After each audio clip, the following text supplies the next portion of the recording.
Hi, this is Simon Chan and welcome to my network marketing training. Members of my coaching mastermind groups can ask me questions on a weekly basis. And today's question comes from Catherine out of Melbourne. And Catherine says, Hi Simon, thanks a lot for the training these past weeks. I have a question for this week. I invited someone before. She's a student and younger than me. She was interested according to my team leader, but I let her go to think about it because she said she wanted to think first. The leader of my team told me not to let go people too easily if they were interested. But the thing was, I did not realize if she was really interested or maybe I was too insensitive. And I did not want to be pushy as well. And the other thing was she was very young and knew I could persuade her easily. But I wanted her to decide herself. So I let her go back home and think, and at the end she did not join. And all my team leaders said was true. Do you have any ways for me so that I can improve my ability to differentiate interested and not interested people? And also, if they cannot make up their mind, should I make it up for them? Thank you. Okay. So, Catherine, let me ask you something. Do you really believe that whether it's the products or the business can help change someone's lives? Do you really believe that? And I wonder, do you really believe this is a great opportunity? Even that student is younger than you. Do you really believe she would benefit from this business? And I'm pausing to let you think about it, because if you really believe it, right? And I'm going to give you an example here. Okay. So, for example, just say, now, I assume you don't smoke, right? We all know smoking is bad. Smoking is bad. And so if you know smoking is bad and your friend wanted to try smoking, right? Would you do everything to persuade her not to smoke, knowing that it's going to harm her, right? You probably would, correct? So that's an example. So that you would do that. You would tell her, and you do your best to. If she told you, let me think about it. Let me think about it, whether I should really don't smoke or I should smoke. What would you do? Right? So that's an example. Another example is if, and this is true, for example, smoke detectors, right? In every house, every building, there needs to be smoke detectors because when we sleep, we need to know there's smoke, and so we can wake up and know there's smoke going on, and so we don't get burned to death, right?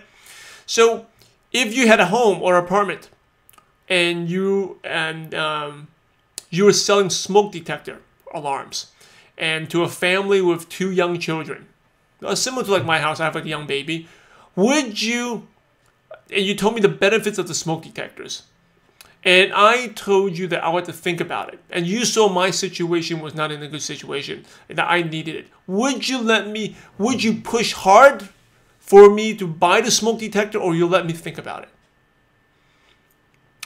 Okay, so in both instances, I mean, the smoking, if you know smoking is bad, I think you'll probably push your friend not to smoke, right? You push her. If she had to think about it, you wouldn't let her off the hook. You would convince her everything. It's the same thing with the smoke detector. If you know that smoke detector could save our lives, you push hard and everything to make me buy that smoke detector. Because what happens is, when most people, just say the smoke detector, they go home and think about it. Do you really go back home and think about it?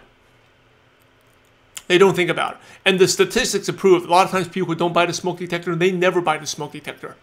Okay, so you have to realize it's like the smoke detector salespersons, it's their job really, and not just for them, but to help others, to make sure that smoke detector is purchased to protect that person's family.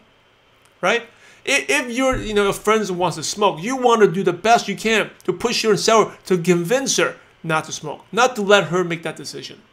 So one way to answer your question is, if you really believe that this business is a benefit for them, then you do everything to, and she's somewhat interested, you do everything to prevent her, right, from going back, think about you want her to get started. Correct? Right? So you're not going to, maybe the smoking example is not as good because there's no purchase involved. But I think you understand, it really goes back to your beliefs. Do you really believe in the business can help someone? And if you really do, so you have to think of it this way, where your friend who didn't join, who suffered? Who suffered more, her or you? She did, right? Because you are learning skills every week. You're getting better. You're prospecting. While her, for example, you're getting better. Whether you're earning or learning, you're either one, right? But your friend is not learning and not earning, right? So she suffered because of you. And she was interested. Now, if someone's flat out not interested, there's nothing we can do. But she was somewhat interested. If someone is somewhat interested, you need to get that person signed up right away. Right away, because you're helping the person. Now that she's gone back, she suffered. She's suffering. Her life is not better. You had a chance to make someone's life better, and you failed.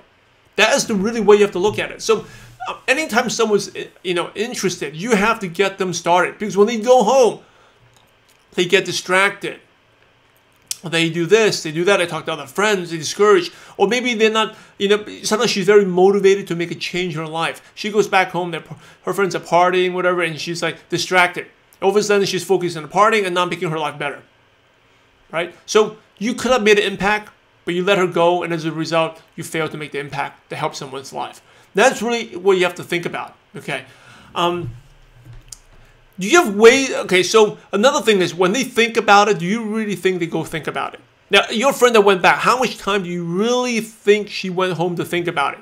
Did she stay up all night and study 5 hours, 10 hours on it, like the way she would do for an exam?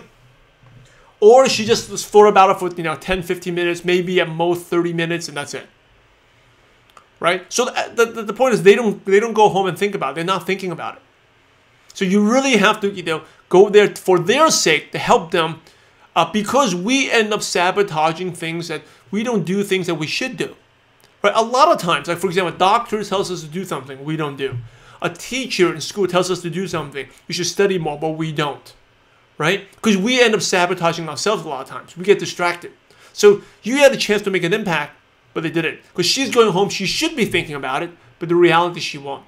So that is how we can talk a little bit more about the think about objection. That's actually we can put that in another training. But basically, think about it. You just ask her, and I guess I'll give it to you real quickly here. If someone else asks, I have to think about it.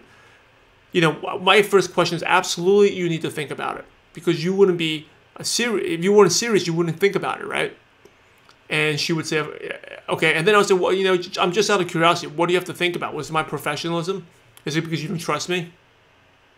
Right? And then she'd probably say, no. Is it because of the quality of the products? She'd say, no. Is it the professionalism of this presentation? No. And you can keep going on. Is it the money? Is it this? Is it that? And then until you fish out the final thing, right? A final thing. And the point is, she's unsure. She's interested. It's for her, and it's in her best interest to help her, right? So she should get started. Another thing, if she is not sure, you know what? I'll say, our company has this program. We know there's a lot of people like you, they're not sure. So that's why we have this program where it allows you to try it out. Do it for 30 days. Money, and if you don't like it, you have a money back guarantee. You can return your product, return your kit, and get your money back within 30 days. So we solved that problem for you. So you don't have to worry about thinking about it, whether this is right for you. Test it out. Just like you buy a car, right? You buy a car, you're not sure about whether this car is good. You test it out, right? When you go to university, you're not sure whether to go to school. You go there, you test it out. You visit the school, test it out. Here, get started. Do the business. Check out our trainings. Test it out. But let's get started today, because so that's how I would get this person in. Also, another thing, and I would say this too sometimes. I would say this: if the person is interested, I'll say, you know what? I know you have to think about it, but from my experience, I know this is what's going to happen. When you go back home, you'll be distracted. You got schoolwork. You're not going to think about it, or you may hear the wrong people giving you wrong advice. Right? Those are not successful entrepreneurs. And then you get distracted, and you're not going to. Number one, you're too busy in school. You don't have time to think about it. Number two is you'll probably not get started. And what's going to happen is a year later, instead of you advancing, learning new skills, and making some money on the side, financially you'll be the same place where you are. You'd be a student, just a little money. And I think I would never want that to happen to you. So I know, from my experience, I work with people like you all the time. You're never going to think about it. In the end, I'll be responsible. I feel bad. I didn't get you in. It's best for you to get started. Test it out. Test it out for 30 days. Let's get you started right now. Okay, so what do you need to do? You just have to go strong and confident, get them in. Ask. And whether you know someone's interested, now you can read the body language. Just ask, get them started. And like I said, ask 5 times. Right? That's what can I do to get started? And during the meeting, keep asking. Now you may ask different ways. Don't just say, let's get you started. Let's get signed up. Ask differently. Like, hey, what can we do to get you started? Or are you ready for the next step? Or just tell them, here's the next step. We need to get you started. We need you to get you started. Fill out the form. We'll get you started. Right? So learn to ask 5 different ways. 5 ways. Ask. Get them signed up. Don't, again, if you ask, let's sign up. Let's get you started. Asking 5 times, that'd be annoy someone. But that's still better than not asking. Okay. Even if you're going to ask the same words, let's get you started, let's sign up, the same words 5 times, 10 times, it's still better than only asking 1 time. Okay, so ask and think about a lot of times, a lot of the things that we do sometimes, we need multiple people to get us to do things, right? Because we're helping people, right? The parent has to tell the kid sometimes many times, tell them to do something before the kid does it. And we're here to help them. We're not here to manipulate them. We're here to help them. All right, so Catherine, I hope this helps you. And improving your ability to differentiate interested and not interested, that just takes from keep prospecting, building. You will know who is interested and who's not interested. You can read from their body language, whether someone's leaning like this or someone's leaning forward, they're shaking their heads. Someone's like this, crossed arms, and maybe like laid back. Someone's like this, sitting. They may be asking good questions. You look at the eye contact, the body language, the voice, and you can probably, if you prospect enough, you'll be able to hear that. Okay? All right, Catherine, let me know if this helps you, but think about it. It goes back to your belief. Do you really believe that this business helps them? If you really believe so, then you failed, right? You did your friend a disservice by not getting them started. So if they're somewhat interested, it's best for them to get started and tell them, hey, you have a 30-day test drive. Test it out. Test it out for 30 days. Get them started. And a lot of times people, like I said, when they think about it, they don't really know what the business is.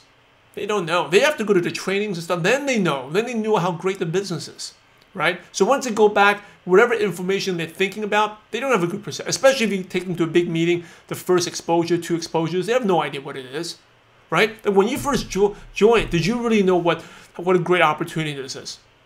You probably didn't. You learn more. It gets better and better. You learn more and more along the way, right? Through the trainings and stuff. So you really need to get them going because whatever they think about, they'll never get an accurate picture of what the business is about. All right, Catherine. Hope this helps.